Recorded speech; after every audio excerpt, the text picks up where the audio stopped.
What's going on, everyone? Welcome to the Lakers Roundup and mailbag. Many of you left me comments on the community post. Look forward to future community posts for these mailbag videos, Lakers Roundups. Do this like once, twice a week, kind of more longer form videos where dive into the news and important stuff with the Lakers and then answer some of your questions. So make sure you leave some comments and questions down in the comment section below. Make sure to like the video, subscribe to the channel, and again, look forward to future community posts so that way you can be a part of this video. So diving right into it, Jarred Vanderbilt, right? So we got news in regards to his potential return. Jarred Vanderbilt is slated to be reevaluated in a week. This could be huge for the Lakers. Now, I don't want everyone to get their hopes up immediately. I don't want everyone to go, oh, yes, here we are. What this means is that he's being reevaluated, right? He hasn't gone through the 5-on-5 drills. He hasn't gone through any heavy contact drills. So we will see if he's good to go. Now, you did see Gabe Vincent kind of turn around rather quickly. As soon as he kind of got the green light, boom, he was there, not the immediate game, but the game following. So hopefully that's the same case with Jarred Vanderbilt. Hopefully Jarred Vanderbilt, he can return pretty quickly because the more games he can get under his belt, the more likely it is that he's going to kind of get into a rhythm, get into a flow. We saw in the last stint where he ended up missing some significant time, ended up coming back. It took him a handful of games or so, I believe it was about 8 games, for him to really start looking like the Jarred Vanderbilt we know and love. Then he had like that 3 or 4 game stretch where it was like, there he is, let's go. And then he ends up getting hurt again, unfortunately, and it sucks. But the Lakers have a ton to be excited for, right? They're getting, or they already have Gabe Vincent back. We've seen all the things from Gabe Vincent that we want to see.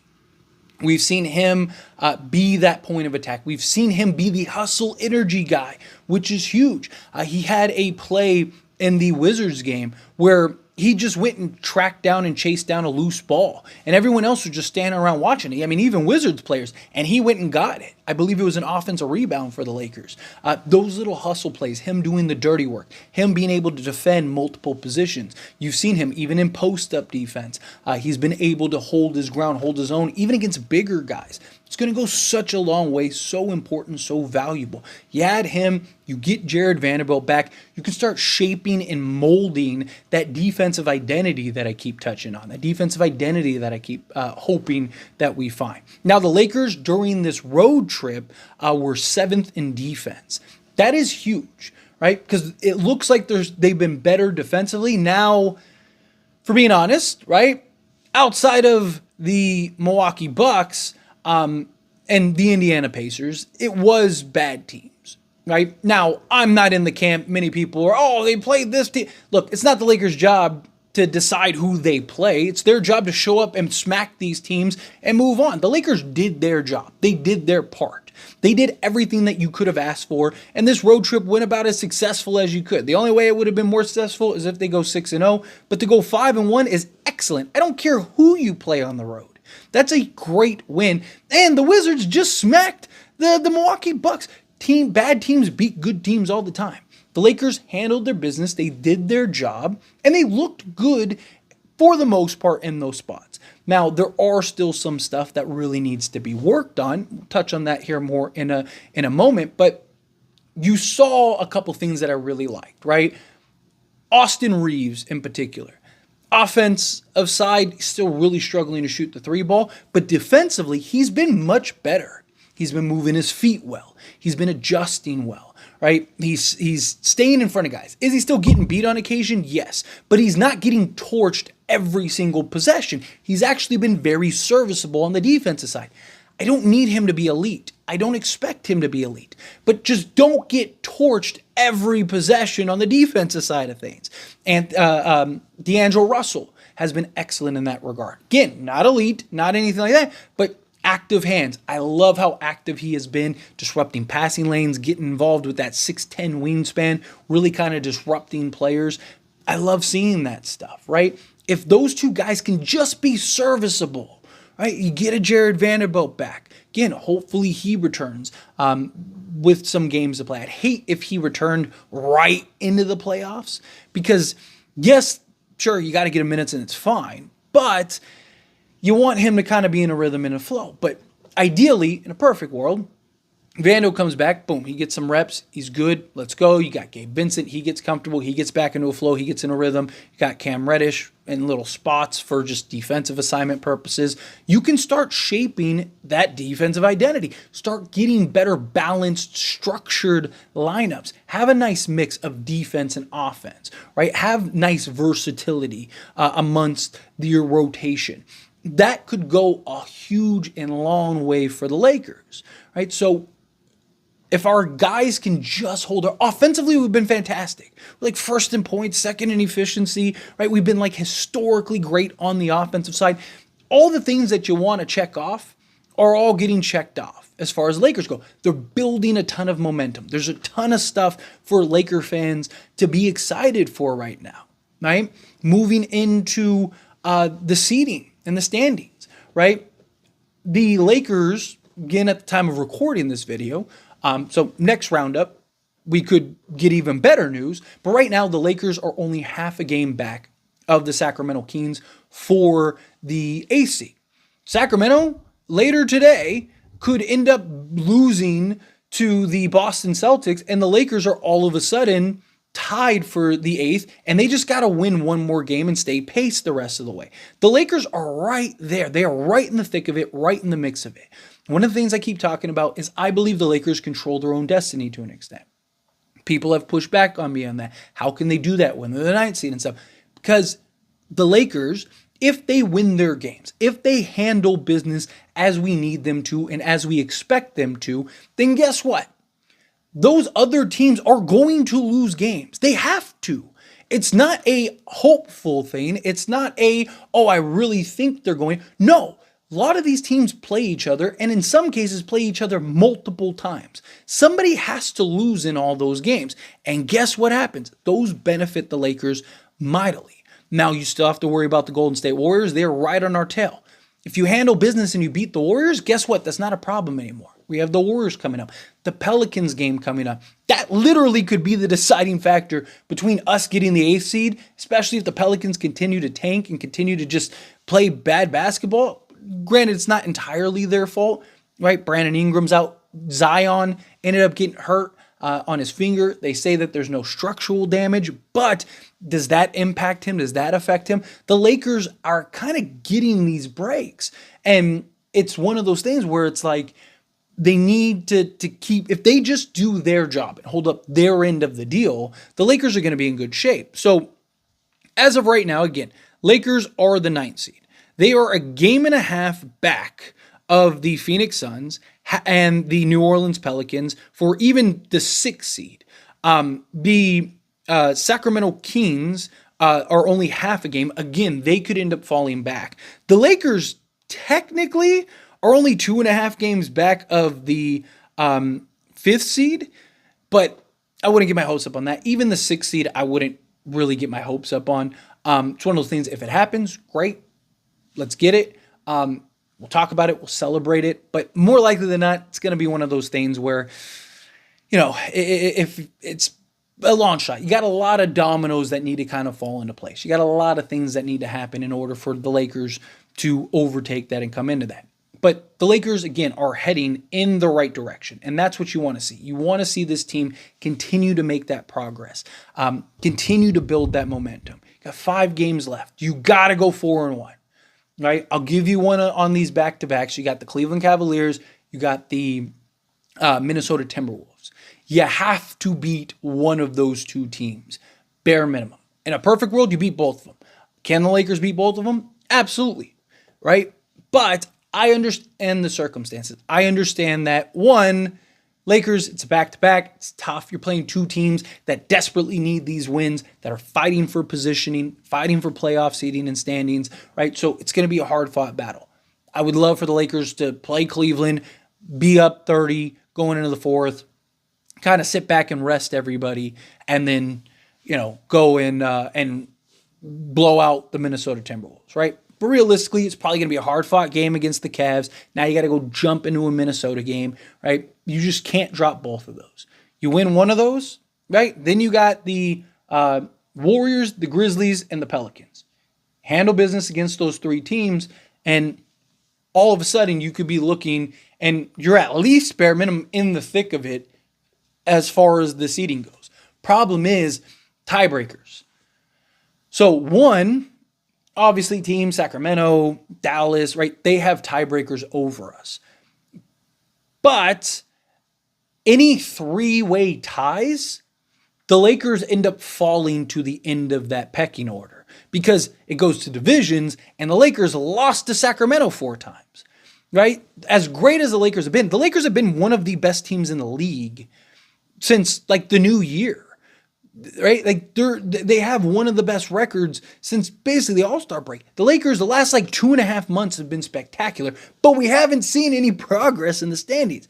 And I get it's frustrating. I get it's bothersome and worrisome. But you have to continue to trust the process. You have to continue to believe and expect that, hey, this is going to go well. The Lakers, if they're going to handle business as they have so far, or that's going to transition into us getting into the 7th or 8th at the minimum, go win that game. Now you got all this momentum building right into the playoffs. You let the cards where they may. I know a lot of people really want to avoid the Denver Nuggets. Problem is that like we may have no clue how that's going to shape up. I mean, that top 3 of the Thunder, the Timberwolves, and the Nuggets, like that may come down to the very last game of the season, like genuinely. And so to me, there might not be a real way to avoid them. To me, bring them on, right? I want all the smoke. Give me all the smoke, right? If you play them and you beat them, do you know what that would do for the Lakers and their confidence and everything? Come on. I mean, I think the Lakers at that, like, if the Lakers play the Denver Nuggets in the first round and they beat them, I think the Lakers run through the rest of the West. I mean, I don't think that they run through the West. Like, let's say they played the Thunder, the Clippers, and the Denver Nuggets. I don't think that they run through those teams. I think like you have a hard fought, maybe 6-game series against Thunder, maybe 5 because the Lakers match up really well against them. Then let's say you play Minnesota, right? That maybe goes 6-7. Let's say you beat them, then you go to Denver, and that's tough, right?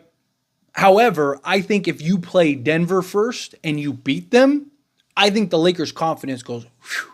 And I think that I think it's like unlocking an upgrade in your character, right? I just think that they just take off. Like they unlock Ultra Instinct and they're ready to take on Jiren. Like that's what's happening here, right? Like for those that get the reference, right? I genuinely do. I think that the Lakers they kind of have this monkey on their back right now. And I think once they shed that, they're going to be in great shape. And I think that everything will open up, assuming, they get out of it healthy and all that stuff. But I just think you'll see a completely different Lakers team, right? Because that's kind of like the dark cloud that's hanging over their head. That's kind of like what's going on with their mental, right? I think a lot of it is mental. But as we've seen, like with the Clippers, right? We couldn't beat the Clippers to save our lives for like years, literally years. And then what happens? The Lakers beat them one time, and it doesn't matter what the Clippers have a 21-point lead in the fourth quarter. Stop, sit down, relax, right? Watch what we're about to do. It's hilarious, right? Like the Lakers just completely unlocked and now are able to beat the Clippers. Now I'm not saying the Lakers are going to sweep Denver or anything like that. No, right? But I do think if the Lakers get that first win, you'll see more follow. I think you'll see another and another. And then it's just like, can they win 4 before Denver wins 4, essentially, right? How long does it take them to get that first win? Like if they win in game 2, I think Lakers win that series. Like, without a doubt. Right? I think the Lakers just, they handle business and end up winning that series. Because I think it's just, everything gets unlocked, right? So, you look at those things. You look at the momentum that they're building. You look at all these pieces starting to come back in order. We just have to clean up the bad habits, right? And this is what I was mentioning earlier, right? That I wanted to come back to and touch on. So, turnovers, right? Got to take care of the basketball. Can you commit 16 turnovers and beat the Washington Wizards? Sure. Right? Can you, commit 20 turnovers and beat, these bad teams? Sure.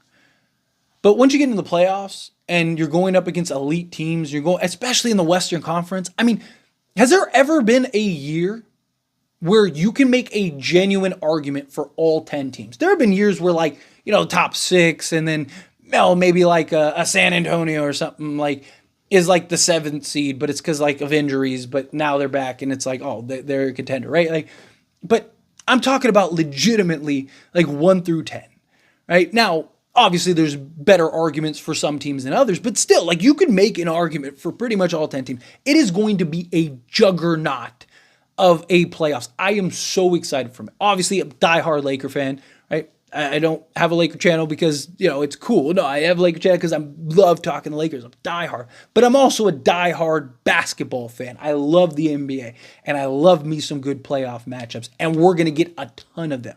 I mean, even in the East to an extent, right? I mean, you have like Miami and Philadelphia could end up being the 7th or 8th seed and playing Milwaukee and Boston. Like, it's going to be great. Like, bring that on. But I digress. Getting back to the Lakers, right? Got to clean up these bad habits because you're going to start playing these top elite teams, and you can't afford to run the risk of, now, we committed 18 turnovers to 21 assists and we just got ran through, right? And we dropped that game because of it, right? Especially if it happens at home or something. They've already been a terrible road team. Does that translate in the playoffs, right?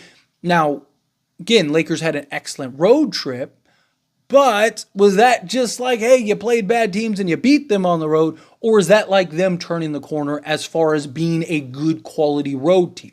Big difference there, right? But if they take care of the basketball, they play the right way, move and share the basketball, 16 turnovers to 21 assists is not going to get it done on a regular basis, right? The games where the Lakers have 32 plus assists to 10 under turnovers, they win every one of those games, all of them, right? Lakers have a lot of good records, right, this season. They've only lost one game with fourth quarter lead. They haven't done that since the bubble year, right? The Lakers, by like every percentage rate, is like top in the league right now, right? Like all the things that you want to see as far as like good progress going into the playoffs, the Lakers are showing.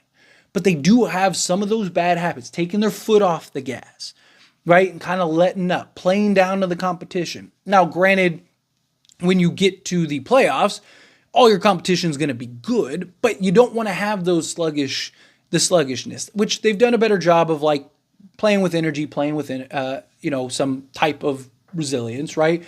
Top of that, they've been doing a better job of not giving up so many offensive rebounds to opposing teams, right? So there are things that they are correcting. There are things that they are working on. There are things that they need to continue to improve. And I think if they kind of round it out and make that correction, will be good.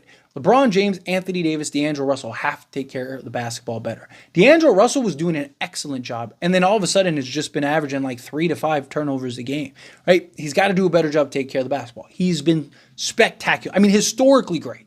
He's a first player, or third player in NBA history, but first player since Steph and Damian Lillard, so those three guys, to give you 400 plus assists, shoot 40% from three-point range, and hit 200 plus threes.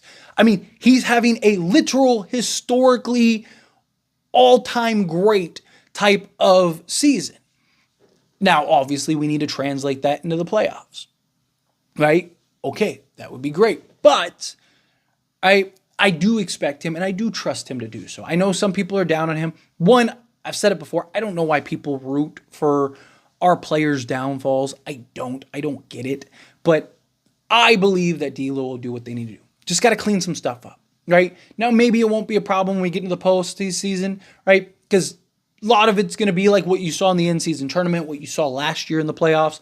LeBron James and Anthony Davis on the block. Everything's running inside out through them, right? So a lot of their turnovers come from that look-ahead pass. And it's not necessary. You don't have to throw a Hail Mary pass every single time you get the basketball. Take care of the basketball. Bring the ball up. Run your set. I get you want to get out in fast break. You want to get out in transition. You want to play fast. But if it leads to 20 turnovers, all you're doing is giving the opposing team more opportunities to stay in tight games and potentially beat you. To me, if you have to, I'd rather you slow it down, get a good possession, get a good bucket, get a good shot. Now, I do have my concerns about the starting five, which, primarily on the defensive side, right? Do they get exposed? But if Austin Reeves and D'Angelo Russell continue to perform the way that they have been on the defensive side, I think that they'll be fine.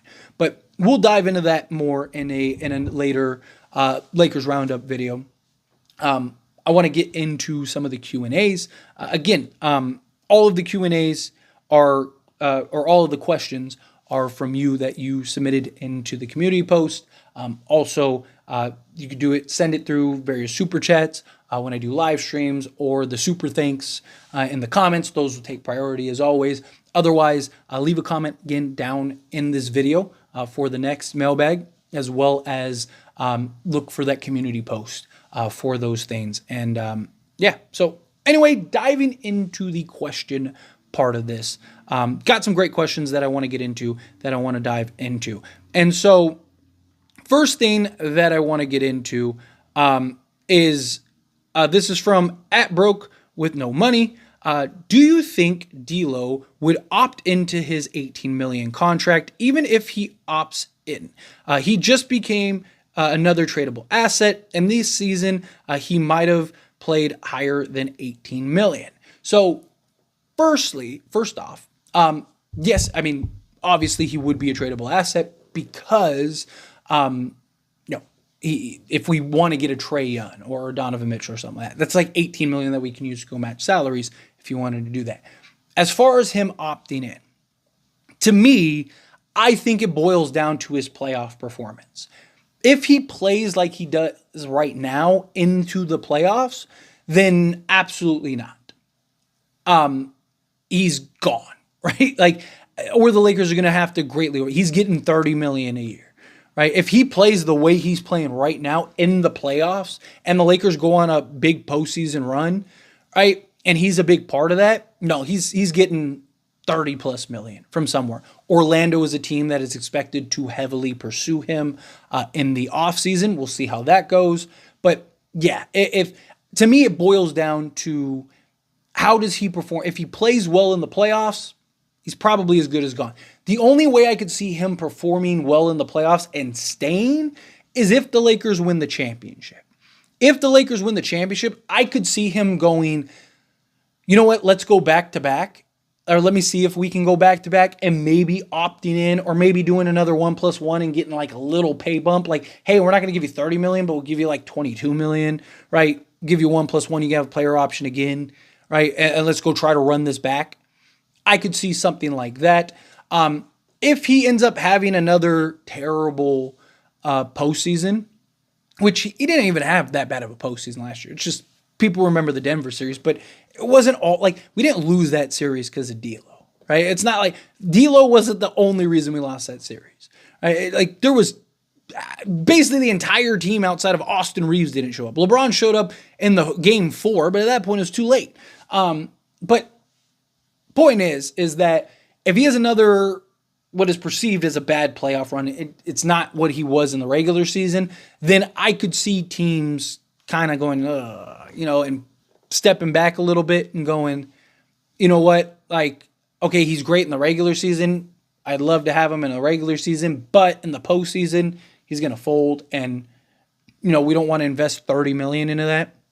Right? Like Orlando, I think, wants him. Orlando was even looking to trade for him around the trade deadline. So I absolutely think Orlando will pursue him. But they're a team that's in the playoffs. I mean, Orlando has a shot at the 2 seed. So I don't think that they're going to be in the playoffs and go, oh man, let's go pay $30 million for a guy that disappears in the playoffs. So I think ultimately it just comes down to what does D'Lo perform?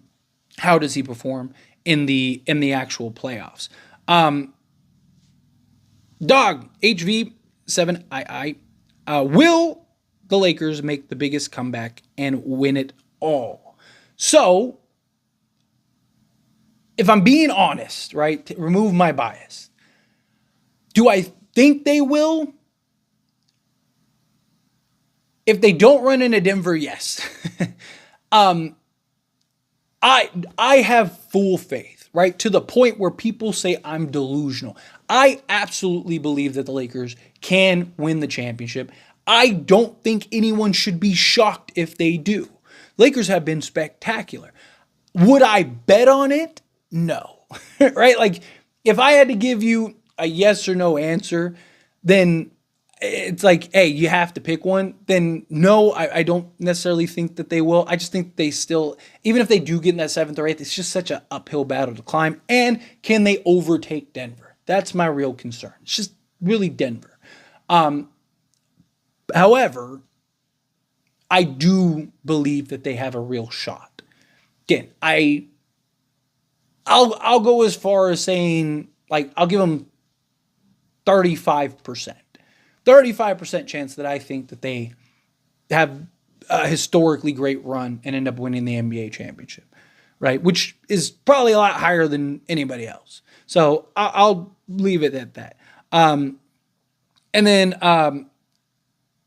what's your favorite play from the Lakers over the past 2 seasons? For example, one that springs to mind is the Russ Steele LeBron pass to AD dunk against Milwaukee. Another could be AD's double block against Triple J, or D'Lo's crazy 3 against the Thunder, where Braun just passes it back to him and hits it Thunder timeout. Or could be the Dennis Schroeder steal, I think, against Memphis regular season, where he wins the game with the layup.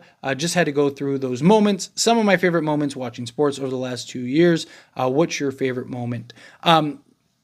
So, obviously, if you look at like the big shots, right? Like D'Lo's shot against Memphis, Lonnie Walker's 4th quarter run against the Warriors, right? Like, there are like these great moments throughout. I really like some of like the key hustle play. Like, so for like a regular season one that comes to mind was against the Phoenix Suns in the in-season tournament. Taurean Prince, Darvin Ham's baby daddy, right? Like, I know a lot of people super down on Taurean Prince. I think he has a bad rep, and I don't think it's because of him. He's been fantastic this season for what we want and need him to be. The problem is Darvin Ham has just heavily overplayed him, right? He's put him in a position that he should have never been in. But this is about whether Taurean Prince is great or not. But one of the possessions that come to mind immediately was in that Phoenix Suns game where we ended up winning, made the comeback, we ended up winning. The thing that sealed that game was a loose ball that was heading out of bounds for sidelines. Kevin Durant was starting to make an attempt for the basketball, then stopped because he realized it was going out of bounds and it was going to be their ball. And they would have had an opportunity to potentially win the game, right? Ball starts rolling. Taurean Prince tracks it down, runs over, picks up the ball, goes the other direction, and essentially sealed it for the Lakers. Right? I love those dirty hustle plays. Right? I love when I see a player go, think of like Trevor Ariza in the NBA Finals. Right? Like, those are the things that I love to see. Because those little things are the things that are the difference between you winning or losing NBA championships.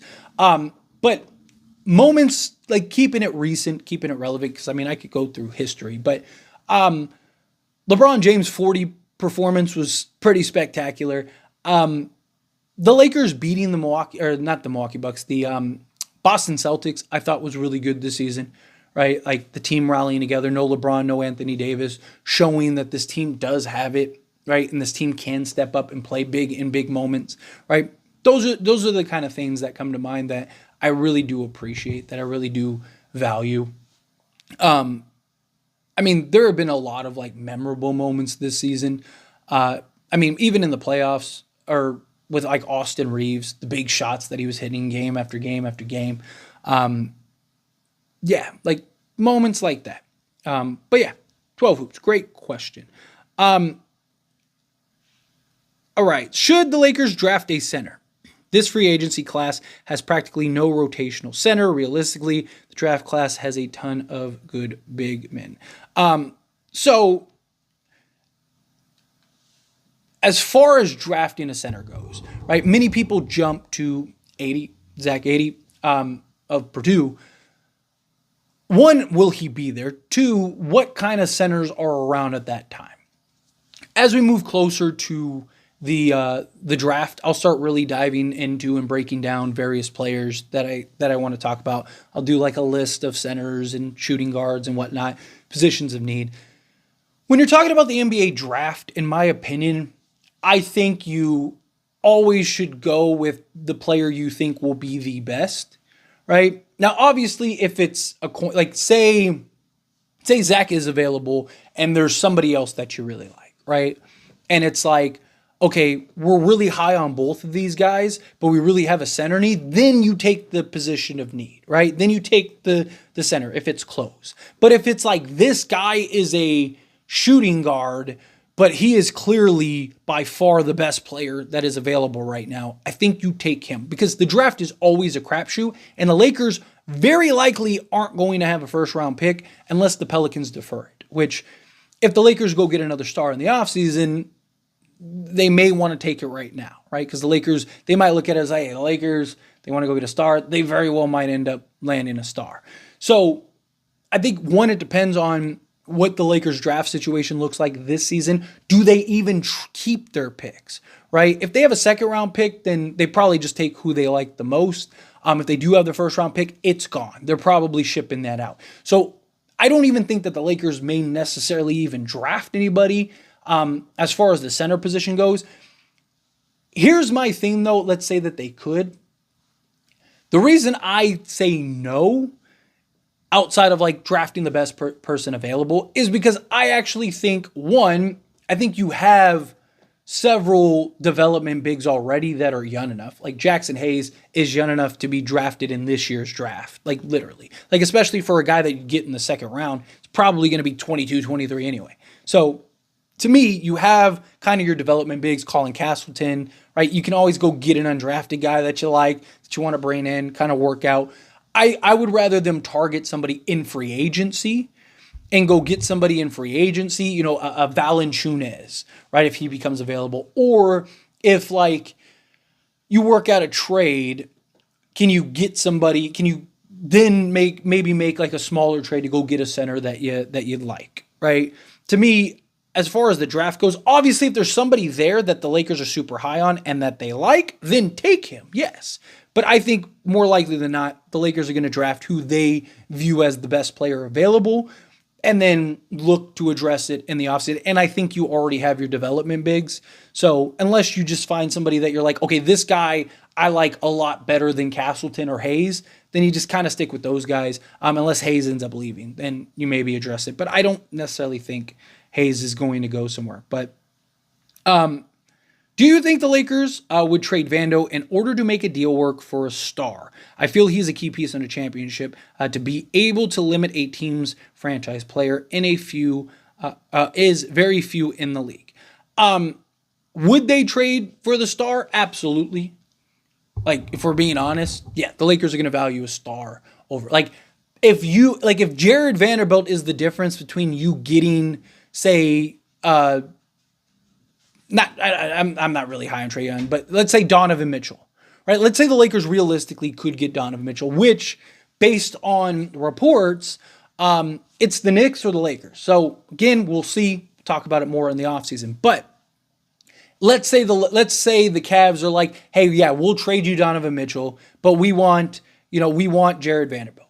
We want Reeves, Rui, Vando, and we'll give you Donovan Mitchell. Right? You don't really say no. I mean, Donovan Mitchell is that good. Right? He not only helps now, but the future. Would I do everything I could to keep Jarred Vanderbilt? Absolutely. Right? Like, if the Lakers don't have to trade, Jarred Vanderbilt's one of those guys you don't mention, and you hope that they don't bring him up. Right? Like it's one of those days where it's like, oh yeah, what about D'Lo, Reeves? You want Max Christie, you want Maxwell Lewis, you want sure whatever you want. Sure, and you kind of just like shove Vanderbilt in the back and you just go stay back there. That's kind of how I look at Jarred Vanderbilt, right?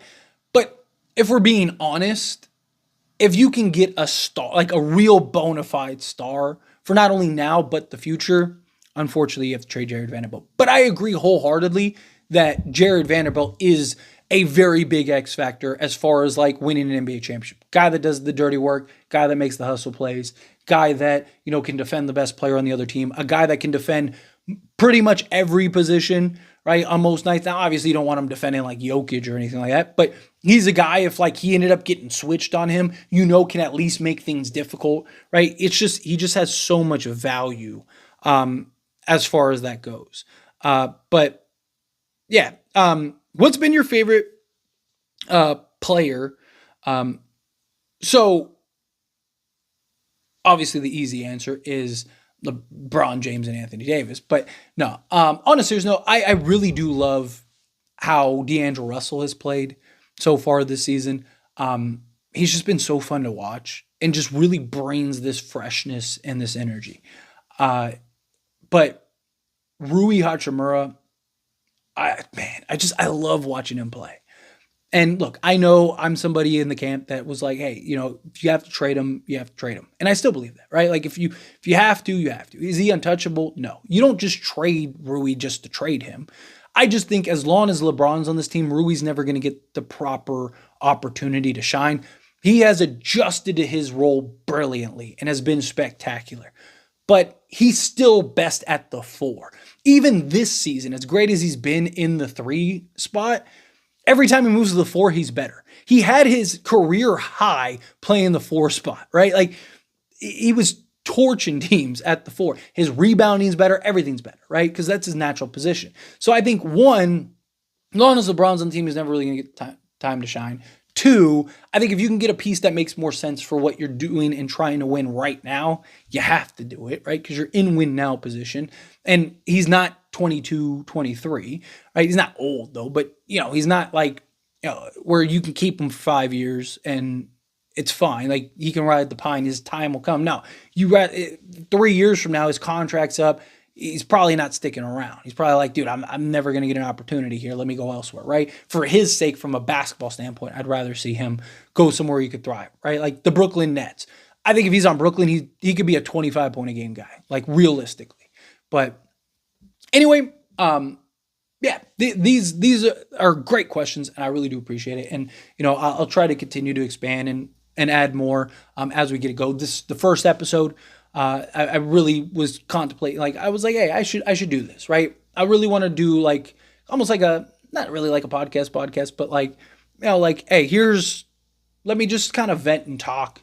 Also, a lot of times there's talking points that I want to really hit on and expand on, and I try to confine it into a 10 to 12 minute video rather than like, hey, let me ramble on for an hour. But I know there's a lot of people that really like me to get into the nitty gritty, love me expanding and kind of diving into specific topics and highlights, which is the point of this. This is why I wanted to do this, where I can kind of take my time. There's not really a time limit. If it's 30 minutes, 30 minutes. If it's 20 minutes, 20 minutes. If it's an hour, it's an hour.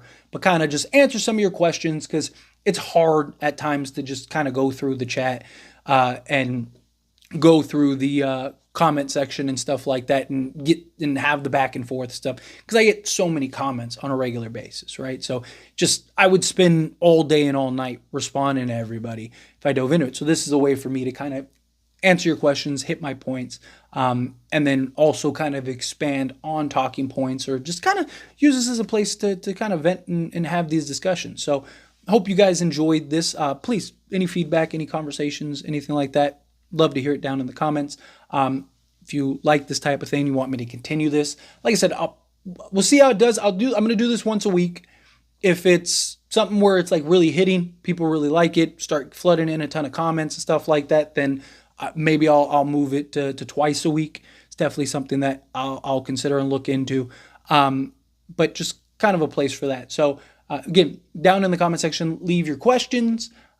Look forward to the community posts where you can go and leave some questions as well. I'll post that probably on Mondays, and then probably do this video on Fridays. And then if I move it to a second day, I'll keep you guys in touch and in contact. But just kind of, again, a little fun way to kind of expand a little more for those that are interested in having those conversations, because I appreciate you guys. I really do. And I'm very thankful to be in this position. I'm very thankful to have people that want my opinion and want to ask me questions and have me dive into various questions and stuff. But also any talking points, right? Like if you have like a specific talking point that you want me to really expand on or hit on or break down, let me know down in the comments, right? Can you, like I said, I want to kind of use I'm still doing the regular videos. Regular videos aren't going anywhere. You know, those little 10 to 15 minute videos. Those will always be a thing. But this, I just, again, for more expansion, be able to talk about multiple points, kind of round everything up into one video. So anyway, again, appreciate you guys. As always, this is a discussion, so let me know your thoughts and opinions on everything I talked about in this video down in the comments below. If you want to join the game too and answer some of the questions that I answered and give your opinion and takes on those, I'd love to hear it, so let me know. But that being said, if you haven't liked this video, hit that like button. Helps me out a lot. Helps me enjoy these types of videos. Truly appreciate it. Now subscribe to the channel, hit that subscribe button, turn on the bell notifications. Appreciate y'all. See you in the next one. Thank you.